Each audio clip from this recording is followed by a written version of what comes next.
si kwa sababu hakuna resources, si kwa sababu watu hawaelewi, ni kwa sababu hakuna mawasiliano.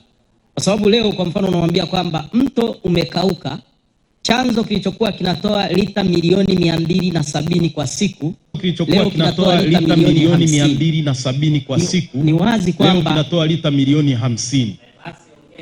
Ni wazi kwamba Mheshimiwa Waziri, tunakuweka kwenye maiki. Mheshimiwa Waziri, tunakuweka kwenye. Namshukuru Mungu tayari umeshaingia kwenye maiki. Habari ya asubuhi.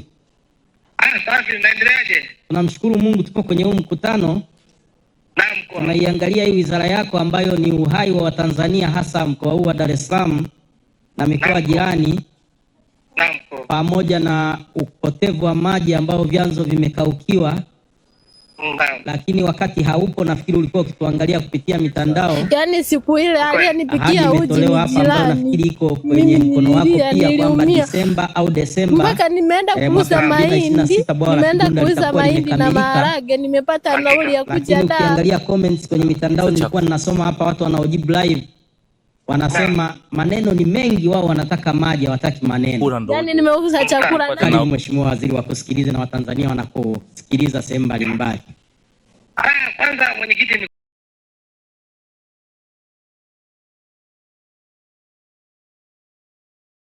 kushukuru nitumie nafasi hii kuomba radhi wanahabari, kwa maana wanahariri leo litakiwa niwepo, lakini tumepata hii changamoto ya kuondokewa na mbunge mwenzetu, lakini pia waziri ambaye tumefanya nayo kazi. Kwa hiyo nimekuja tu mara moja kutoa pole ili nirejee tena hapo Dar es Salaam kwa ajili ya mapambano. Pole sana kwa msiba huu. Asante sana, lakini kubwa ambalo nataka nilizungumze, Wizara ya Maji kupitia Mamlaka ya Maji na Usafi wa Mazingira DAWASA ndio tuliopewa dhamana ya kutoa huduma ya maji kwa jiji la Dar es Salaam pamoja na Pwani. Sasa mamlaka na uwekezaji mkubwa ambao umefanywa na serikali wa miundombinu, tuna uwezo wa kuzalisha maji lita milioni 534 kwa siku. Lakini kama unavyofahamu, yapo mambo yanakuwa ndani ya uwezo, lakini mengine yapo nje ya uwezo. Lakini yanatupa nafasi ya kujifunza na kuweza kujipanga, kuweza kukabiliana na haya ambayo yanayojitokeza.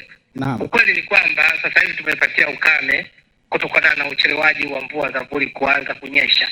Sasa eneo la Ruvu Chini mnaweza kupata nafasi na nyinyi mkana mkajionea hali halisi, kwa sababu si mambo ya kuficha useme labda unaweza ukaficha hichi kitu. Si kweli, kitu kipo wazi, na ndio maana tupo wazi, na ni haki ya mwananchi kulalamika kama apate huduma, kwa sababu mtu ambaye anataka maji una sababu ya kumpa maneno, yeye anachohitaji umpatie maji.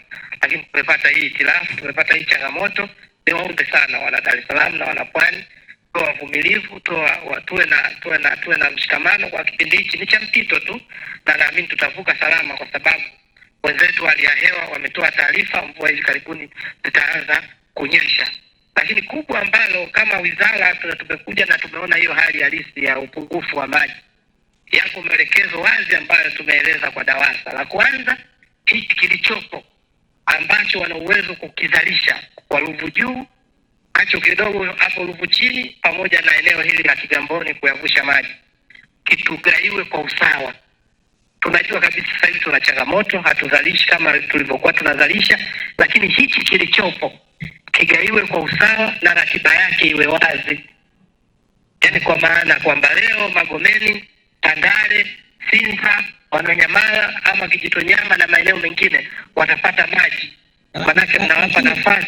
Hiyo unaelekeza, sio kwamba huko wanaokusikiliza waseme kwamba leo Tandale, Mwananyamala kwamba wote wanapata, kwamba ratiba itatolewa kwa utaratibu wa Mheshimiwa Waziri.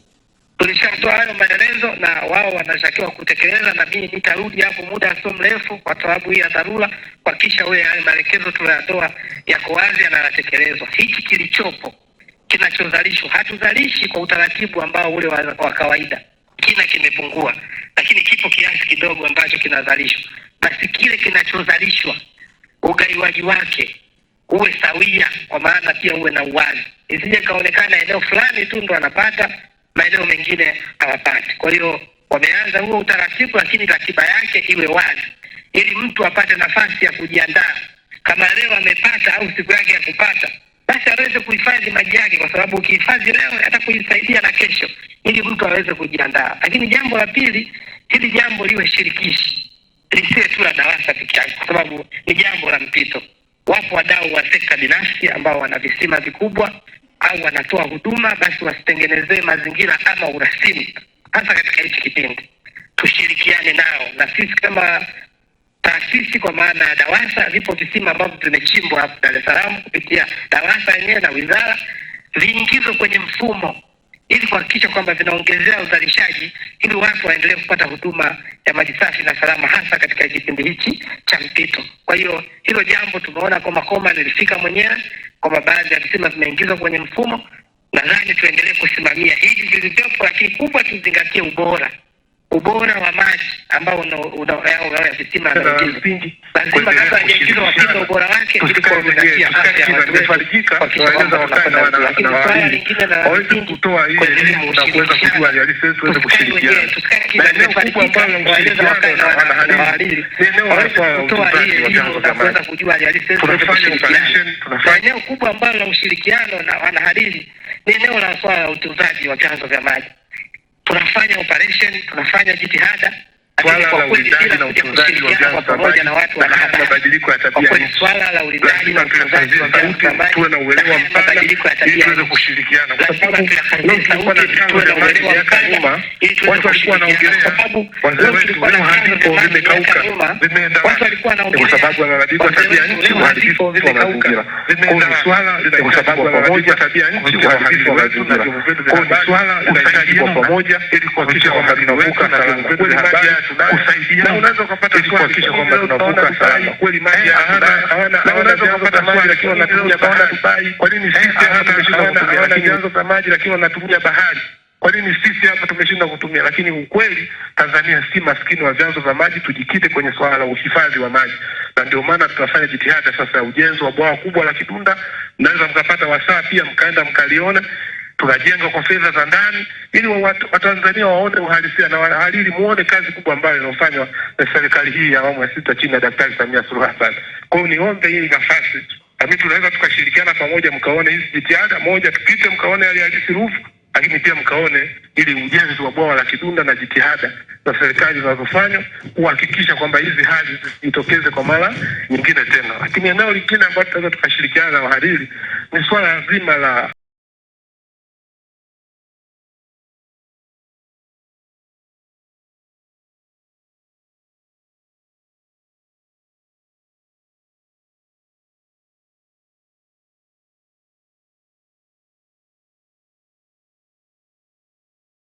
uvunaji wa maji. Mvua sawa zinanyesha wakati mwingine, lakini bado swala la uvunaji wa maji kwa watu majumbani, hata kwa taasisi. Tengeneza muundo tunayo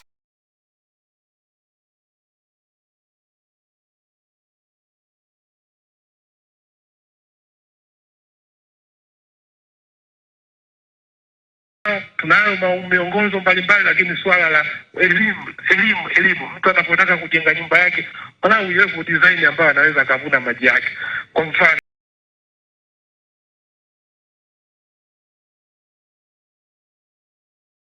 mtu anapata maji ya DAWASA, si vibaya akawa na tenki lake la lita 2,000, 3,000, akahifadhi maji, kwa sababu utakapokuwa umehifadhi maji yatakusaidia leo, yatakusaidia kesho. Hata ikitokea dharura ya aina yoyote, basi inakuwa ni rahisi kupata hii huduma, inakuwa endelevu. Lakini kwa dhati kaka niendelee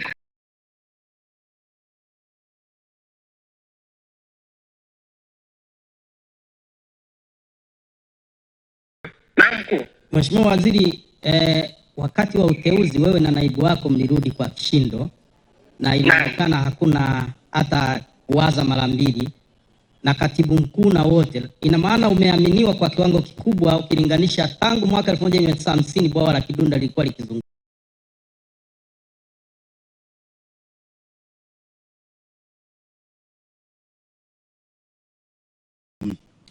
Na hapa imetolewa ahadi ya kwamba mwakani Desemba bwawa la Kidunda litakuwa tayari.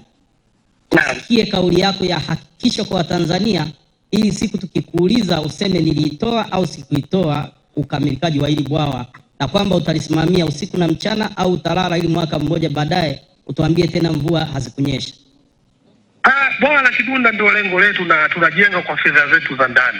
Alaki fedha za ndani kutokana na makusanyo. na ndio maana nataka mkaone hii kazi. Mimi sipendi kuongea sana na kuweka.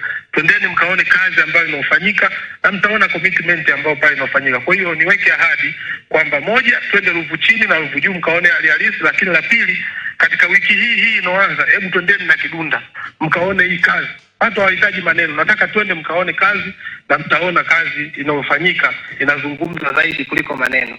Naomba niweke promise ya kuwapeleka mkaone kazi na Watanzania muwaonyeshe kazi inayofanyika pale Kidunda. Mimi nakuahidi tutakuuliza na tuendelee na mkutano wetu. Nimeona ulivyosema ratiba hapa wameitoa kwenye faili, hapana shaka wataiwasilisha, ipo ratiba ya mgao wa maji, lakini tukushukuru sana kwa kushiriki na naamini hao watendaji watakupa taarifa, lakini sisi usituchoke kwa maswali haya ya maji yako wapi iwapo ahadi utakapokuwa umetoa hazijatekelezeka.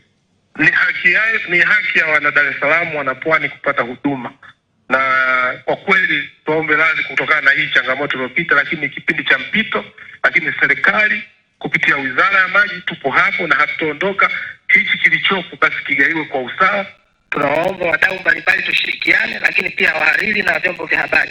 Wizara ya Maji tuahidi ushirikiano, na niwaombe kwa kipindi hiki cha wiki inayoanza nipo tayari, twende mkaone hali halisi, lakini pia mkaone kazi kubwa ambayo inafanyika katika bwawa la Kidunda, na lolote ambalo mtataka kuniuliza nipo tayari kutokana na uhalisia wa eneo lile la site ambalo tunalotekeleza. Tunakushukuru sana Mheshimiwa Waziri. Mungu akubariki sana kaka. Amina, na wewe pia.